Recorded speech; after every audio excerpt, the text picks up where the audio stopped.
Hello everyone, welcome back again in another video. First of all, I welcome to everyone in your favorite YouTube channel. So let's start today's topic. आज का topic क्या है अपना? आज का topic है dielectric constant और relative electrical permittivity. What is dielectric constant and what is meant by relative electrical permittivity? Now we will understand about this. According to Coulomb's law आप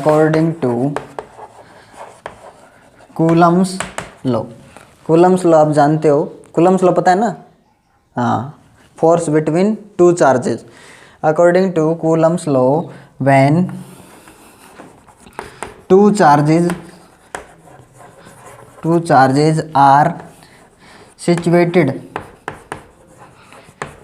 in a medium,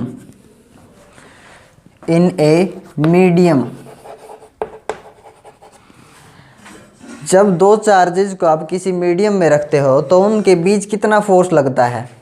according to Coulomb's law, जब आप दो charges को किसी medium में रखते हो, force in medium कितना होगा? 1/4 पाई एप्सल नॉट नहीं लिखा जाएगा यहाँ पे, epsilon m. Force in medium के लिए एप्सल नॉट नहीं, एप्सल नॉट एयर या वैक्यूम के लिए है, epsilon m is used for medium.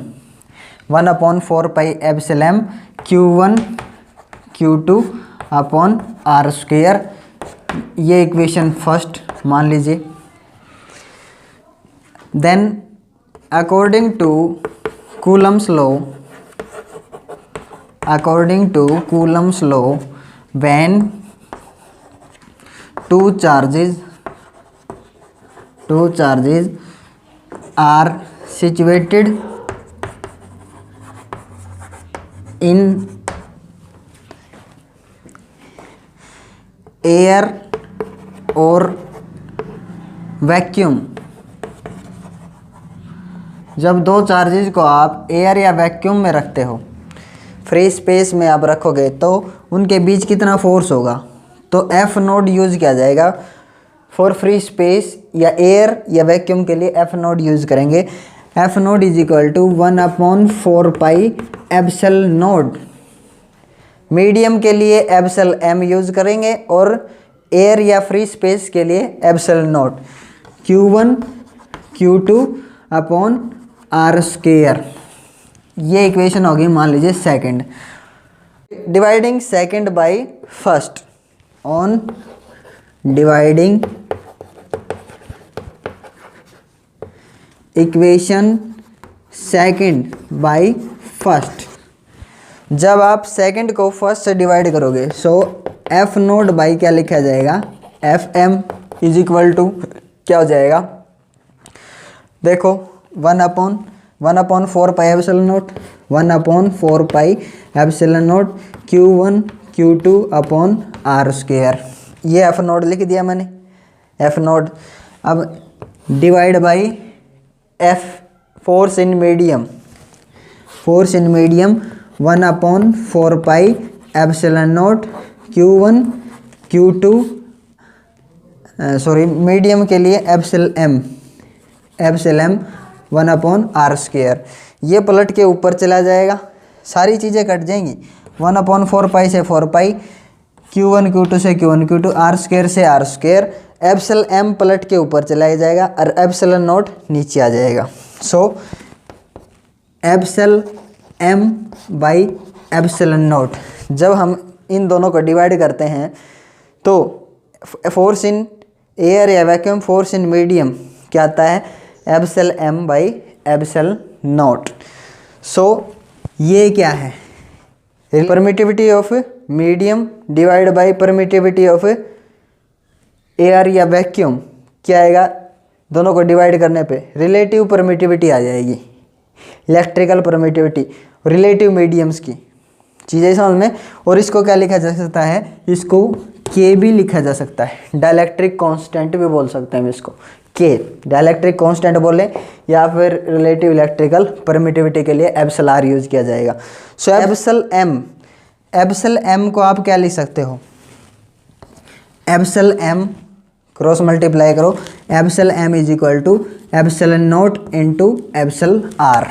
देखो एप्सिलॉन एम क्या लिख सकते हो, cross multiply epsilon naught into epsilon are, या फिर इसको कैसे लिखा जा सकता है, एप्सिलॉन नॉट एप्सिलॉन आर की जगह आप के भी लिख सकते हो। सो एप्सिलॉन एम को आप कैसे लिख सकते हो, epsilon naught into epsilon are या epsilon naught into k. Relative permittivity बोलो या आप डाइलेक्ट्रिक कांस्टेंट बोलो, एक ही बात है। इन दोनों का रेशियो रिलेटिव परमिटिविटी या फिर डाइलेक्ट्रिक कांस्टेंट बोला जाएगा, ठीक है ना। So now we can calculate force in medium. Force in medium हम कैलकुलेट कर सकते हैं, कैसे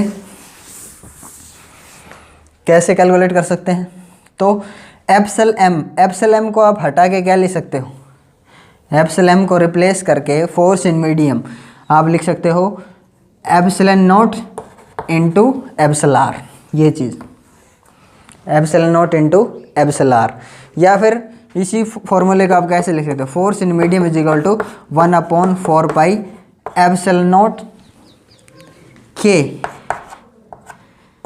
Q1 Q2 upon r square. So force in medium can be calculated. अगर अपने पास डाइलेक्ट्रिक कांस्टेंट की वैल्यू है, डाइलेक्ट्रिक कांस्टेंट क्या आपको पता है, एप्सिलॉन एम और एप्सिलॉन नॉट का रेशियो क्या है, डाइलेक्ट्रिक कांस्टेंट या रिलेटिव परमिटिविटी। अपने पास रिलेटिव परमिटिविटी या फिर डाइलेक्ट्रिक कांस्टेंट की वैल्यू अगर है तो यहाँ पे फोर्स इन मीडियम निकाल सकते हैं हम।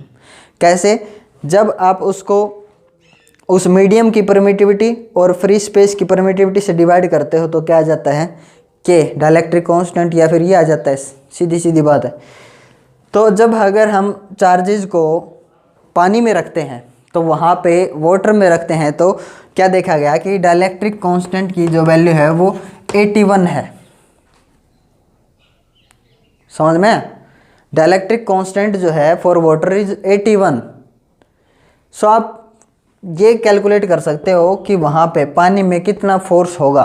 फोर्स इन मीडियम, अगर दो चार्जेस को आप पानी में रखते हो तो वहाँ पे मीडियम कौन सा है, वाटर, वहाँ पे कितना फोर्स होगा आप कैलकुलेट कर सकते हो। Force in medium is equal to 1/4 pi epsilon naught k, 1/4 pi epsilon naught k की value 81, Q1 into Q2 upon r square. मतलब अगर जब हवा में रखें, जब एयर या फ्री स्पेस में रखें तो फोर्स कितना होता है, 1/4 pi epsilon naught Q1 Q2 upon r square. जब आप मीडियम में रखते हो, वाटर में रखते हो, तो डाइलेक्ट्रिक कांस्टेंट की वैल्यू निकाली हमने, कितनी आई वाटर के लिए 81। तो फोर्स इन मीडियम जो है वहाँ पे वो 181 हो जाएगा, 81 टाइम्स घट जाएगा। जो फोर्स एयर में लग रहा था उसका 81 टाइम्स क्या हो जाएगा, डिक्रीज हो जाएगा। ये है रिलेटिव इलेक्ट्रिकल परमिटिविटी या फिर डाइलेक्ट्रिक कांस्टेंट। बस, थैंक यू।